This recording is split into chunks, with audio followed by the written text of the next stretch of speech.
Hello everyone, my name is Sasha and I would like to welcome you to this channel, to this video, which is a very exciting one because as you could see in the title, I am pregnant and I'm very excited about it. And I decided to do like some sort of like a pregnancy diaries or something in those lines. It's gonna be a little bit like an introduction. I'm gonna be talking about our fertility journey. At the end, you will be able to see a little bit of a footage how I told my husband that I am pregnant with our first child. So if you want to see that, keep on watching. First of all, I am in a very weird setting. I know you can see a door. I tried to make it a little festive in the background, even though it probably is not very festive. And you can see a kitchen behind me. So I am apologizing for the setup, but this is like the best setup for me right now because of the light. Okay, so let's first start with our fertility journey and basically how I became pregnant, how long it took, and so on and so forth. So basically we started to try a long time ago. I actually started to document the process last year around this time in like December 2020. But I actually still have the footage. I started to edit it and I wanted to make like a fertility journey video, but then I decided, what for? Nobody will watch it. I really didn't do it like a vlog style. I did it like in this chatty style video. Who would like to watch an hour of me just chatting about the fertility journey? So I'm gonna just do like a quick recap of what happened, but let me know in case you're interested. I can always like post it. It's not a problem in case anybody would be interested. Okay, so our fertility journey basically starts probably somewhere in 2018. It was like the end of a year, and it was a time when we decided we would like to try for a baby. I was on the birth control. I was on the birth control for a very long time, for over 10 years. I also wrote a blog post about my experience in case you're interested. I'm gonna link the blog post down below. So after the 10 years, I knew it's gonna take a while until I get my period, until I get back to normal basically. So I counted with that. So I was like, okay, like if I stop to take the pill now, it's gonna take maybe like a half a year till my hormones get back to normal. Maybe another half a year to try. In a year, I'm pregnant. Well, it took 6 months for me to even get my period, and my period cycles were very long. They were like 50-60 days, which the doctor said it's completely normal after being for so long on the birth control. So I just went with it, although I became quite obsessed right after I got my period with getting pregnant. And I did everything that I could. I read a very great book. I believe it's called Taking Charge of Your Fertility. Of course, I'm gonna link it down below. Everybody should read it if you're trying to get pregnant, if you're trying to avoid pregnancy, if you just got your period, read it. It's something that the schools never taught me. I don't think they ever teach that kind of stuff. So it's a very interesting read and I learned a lot about my body. So I highly recommend this book. If I ever am so lucky and have a girl, I'm gonna for sure give it to her to read. Based on this book, I started to measure my basal temperature, which means that you take your temperature every single morning at the same time, at least after 4 hours of sleep. And like this, you can see when you actually ovulated. That was very good, but it can become very obsessive. However, in case you're interested of measuring your basal temperature, there's a very great app. It's called Kindara. I used to use it all the time. First of all, you can like see your chart, and second of all, there is like a great community of women. In case you don't understand anything, they can always help you. It's like a support as well. After around a year, we moved countries. Like I said, we moved from USA. We used to live in Miami, in case you don't know. We moved from Miami and we actually moved back to Europe. So right now we live in Slovakia, where I am from. So, and I went to my doctor, to my regular gynecologist that I used to go to forever. And I told him, okay, so we are trying to get pregnant, it's not happening, I don't know what's going on. I don't know if you like would like to do some tests, or you know, like, can you recommend me something? And all in all, the gynecologist just told me, you know what, this is completely normal, just keep on trying for another year, and if it's not gonna happen, let me know, then we're gonna start to deal with that. So I was like, fine, I guess. I guess we're gonna try for another year. So that's what we did. We tried for another year. I used to still measure my basal temperature, not as obsessively anymore, because we were in a very hard situation. We moved countries, we tried to find a job, so I think it was like a little bit of a blessing in disguise, the fact that we moved, because our minds were like focused on something else, not on a baby. I was like super chill about it. I was like, okay, I'm not gonna worry about it. Sometimes it happens when you don't, so maybe it's gonna happen. But another year passed and nothing, no pregnancy, not even a chemical pregnancy, nothing. Not that I would like to have a chemical pregnancy or something like that, absolutely not. But it was just a little weird that 2 years and just no pregnancy whatsoever. So I went to my gynecologist. We did a blood test, like a hormonal profile or something like that, and he explained me nothing. He just told me, okay, make an appointment in a fertility clinic. So I was like, okay, I will do that. So I made an appointment in a fertility clinic. Again, another blessing in disguise. We actually moved to capital city, to Bratislava at that point, so it was much easier for me to actually go to the clinic, because if you ever had this experience when you had to go to fertility clinic, you know that you go there all the time. So I went to the fertility clinic. They did their own blood test, which they saw there 2 things. I am not sure what was the one hormone, which was a little bit higher than it was supposed to be, and there was a prolactin level that were a little higher than they were supposed to be. They were saying that it can be stress, it can be anything. So just, you know, let's just repeat the testing, maybe it's gonna get better. It didn't get better, so she sent me to endocrinologist. He put me on a medication, so I went for a medication to lower my prolactin levels. Apparently, if your prolactin levels are too high, sometimes you cannot get pregnant because of this reason. However, even though I was on the medication, he had to up the dosage all the time because it was just not getting better. It was still the same levels, even though they were not too high, but they were not in a norm.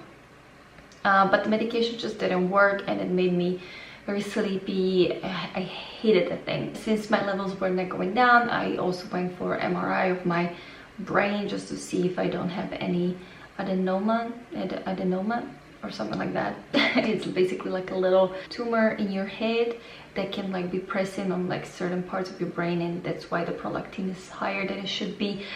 But basically the results were inconclusive, I believe that's the word. They think that there is nothing, and if there's probably something small, but they're not 100% sure. But anyway, in the meantime, as this was happening, we were also doing other stuff. Like, for example, they were checking also my partner. They have found that there is a little bit of a problem. It's not something that we couldn't work on. I'm not gonna talk about like what exactly was a problem, because it's his thing, but basically it wasn't something that we cannot work on. So that was not the best news, but not the worst news. And basically this is our whole story. It's not the worst, but it's not the best. I had to go to, I believe it's called HyCoSy in Slovakian. I believe the shortage is HyFoSy. It's a procedure where the doctor can see if your fallopian tubes are blocked or if they are free as they should be. This procedure can be fine for some women. For some women it can be painful, especially if the fallopian tubes are blocked. In that case it can be painful. Basically how it works is that the doctor inserts a camera and a catheter into your uterus, and they put like some sort of substance, which is like a foamy thing that goes through your uterus, through your fallopian tubes to your ovaries, and then basically like just goes out of you. They can see through the camera and through this foam if they are blocked or if they are free. I was so unlucky. I was very unlucky. First of all, I think it was a doctor, I am not sure.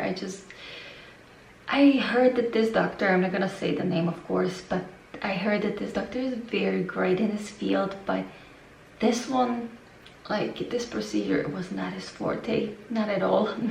He managed to put like the camera in, but he couldn't do the catheter. The camera he did on like a third time, catheter he couldn't do. He went with the ultrasound thing. It was full of blood, and when I saw it I was like, oh my god, I'm gonna die in here. I'm gonna die in here. And plus it was very painful at that point, and I didn't even have a catheter inside me, so, and not even the foam, which the foam part should be the painful one, and it was just, he couldn't do it, so he had to call a different doctor. So the different doctor came, and she was struggling a little bit, but she did it. And basically the results are that one of my fallopian tube is blocked. So that basically means that our chances of getting pregnant is lower. It's not really 50%. It depends where you're ovulating. It's not really once from left, once from right, once from left, one, you know, it's not like that. It depends. But I can basically get pregnant only if I'm ovulating from the correct side, one that is not blocked. So that was the result of that. So not the worst, but not the best. After these results, my doctor recommended that we should do IUI. And while we were doing IUI, there was another problem with the spermogram. The sample wasn't big enough. It was on like very much like over threshold. So basically I was very discouraged. I have a footage from that, but I don't think I will ever post it. Maybe it was a hard thing, of course, tears and stuff. You are not supposed to do like a pregnancy test. You're supposed to go for a blood test just to be sure, but after 10 days I just had to do a pregnancy test. I just wanted to know. The test was completely white, and actually I started to spot like right next day. So when the spotting came, I knew there was like, I was thinking to go for a blood test, maybe, you know, it was too early.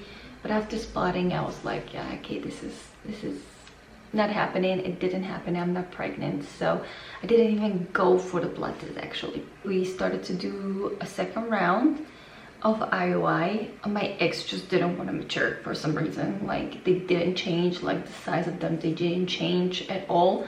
I think I went on Friday, then I went on Monday, they were still the same size. So she was like, there's no point of us doing the IUI. We can try naturally that cycle, but she doesn't recommend the IUI. It's for her, she said it was like the waste of the money. So what we did, the third thing, it was the IVF. And the IVF is very complicated. It's a lot of injections that you have to take before or even after you, by any chance, if you get pregnant, then you have to take another round of medication, another round of injections. So I was basically on injections for 3 months, every single day into my stomach, sometimes 1, sometimes 2 in the morning or at night. It depends. So yeah, I'm not gonna go into much detail about the IVF and like how many eggs we had and stuff like that, but basically the process, in case you're unfamiliar with the IVF, is that basically you get stimulated, your ovaries get stimulated, and in time of the ovulation they will take the sample from your partner, and also they will, at the same time, you will go into like some sort of surgery. They take the eggs, as many mature eggs that they can find in your ovaries, in the left and the right one, and then they take the sperm, they take the eggs, and they do fertilization. And after this fertilization, you wait 3 or 5 days, depending if you have like a prolonged cultivation, which we had. And after this 5 days, they basically take 1 egg, sometimes 2. In our case, it was 1, and they put it into your uterus, and then you wait 14 days and hoping for the best. Then you do a pregnancy test, or you go to the clinic after the 14 days. I had a little bit of reaction because you can get OHSS after the so much assimilation of your ovaries, and that basically it's a can be very dangerous state. Thankfully I had a very like a low symptom one. I was trying to like not to get it. You have to drink a lot of water and eat a lot of protein to avoid it. I don't think I did the best job, but sometimes they say that if you get the OHSS after, you can get it like anytime in the process, but if you get it sometimes like after they put the egg into your uterus, it can mean that the egg implanted, because it's like a new surge of hormones and it's just basically too much for your body. On like a 10th day or something like that, I was like bloated as hell. I couldn't close my any of my jeans, of my pants, like no way. I was like 5 months pregnant, so I was like, oh my god, this is crazy. Other than that, I didn't really had any like a pregnancy symptoms. I had like very vivid dreams for like a few days, and other than that, my boobs hurt a little bit, but my boobs hurt a little bit like every time like I'm supposed to get my period, you know. And I was on so much medication, so much hormones, that it could be anything. So I really wasn't sure if I am or if I'm not pregnant. So after 10 days, I did a pregnancy test, and I'm gonna insert the footage now. And this is actually a footage where I'm also gonna tell my husband that I'm pregnant, because I cannot hold a secret. So now you know that the IVF works. Basically, I spoiled it for you, but it was spoiled anyway because you already know I'm pregnant anyway. So you will see that how I'm gonna tell the news to my husband. And actually I couldn't hold it, and I told also my parents and also my brother, and I think the same day my husband told his family. So it was very early. We were very brave, but we just couldn't hold it. We were so excited. So yeah, it wasn't like some whoa crazy surprise for my husband, but honestly, if you're doing this IVF journey or fertility journey, you will know that the surprise element is not anymore so important. You're just like so happy that you can share this enormous happiness. It's crazy. Okay, I'm done talking. Here's the footage. It is, I think, day 13. I just did a pregnancy test. We'll see. I honestly don't know if I have any symptoms or not, because it can be all the hormones. I have to be quiet, so I don't know.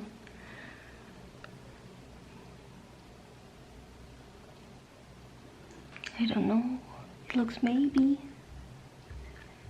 I don't know. Jesus, I don't know.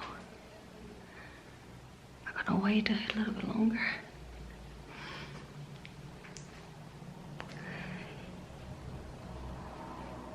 Oh my god, I think there is. I think there is. I think there is. It's very faint, but I think there is one. Oh my god, I think there is one. Oh my god, I think there is one. I think so.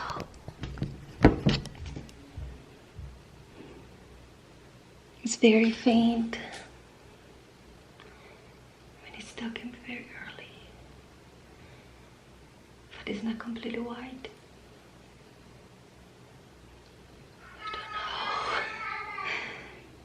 I don't know. Oh my god, can you guys see it?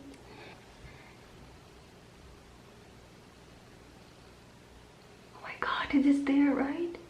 Oh my god, I think it's there. Oh my god, I think it's there. Oh my god, I think it is there.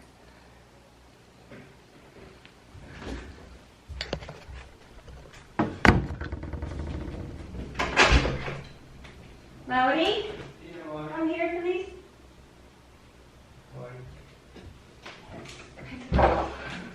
I don't know. Maybe. It looks like maybe. Oh my god, it's there. It's it's there. I think it's there. I think it's there. It's very faint, but I think it's there. Very nice, yeah. Oh my god, I'm not sure. Look at it. Do you see it? Or am I fucking blind? Do you see it? You had your eyes. It's there, right? Very relax, I thought you were gonna yeah, relax, enjoy. This is the time to enjoy, man. Enjoy. Go. I know, I told you we're gonna okay. We're gonna have a bunch of cake. And I hope you're still here because I can imagine it was a very long video. I tried to make it short and it's still very long. I know because I know how long I was recording. Hopefully I edited it a little bit. So it's not so much of me talking, but it's just this topic is something that I love to talk about because it's just something I'm going through right now, and I was going through for 2 years, and I'm super happy and super thankful that it worked for us, you know, because there's so many couples that like this doesn't work and they go through 1, 2, 3 IVFs and sometimes it doesn't work at all. So I'm very thankful. I feel very blessed that this worked, and I'm super happy. Like I said, I'm planning to do like a pregnancy diary, so I'm planning to do first trimester, second, third trimester videos. The first trimester video will be up probably quite soon because I'm already in my second trimester. Actually, I'm finishing my 21st week. So first trimester video will be probably out very soon, where I'm gonna tell you all about the experience, and I'm gonna also show you the little baby. But it's funny because basically we have a picture of our baby from the day 1, because the incubator, like where they have the little eggs after they fertilize them, it actually does a picture every 24 hours. So we actually have a picture of our baby of his first 5 days of life, I guess. It's super cool to have that as well. So thank you guys so much for watching this video, and I hopefully will see you guys soon on this channel. Bye bye.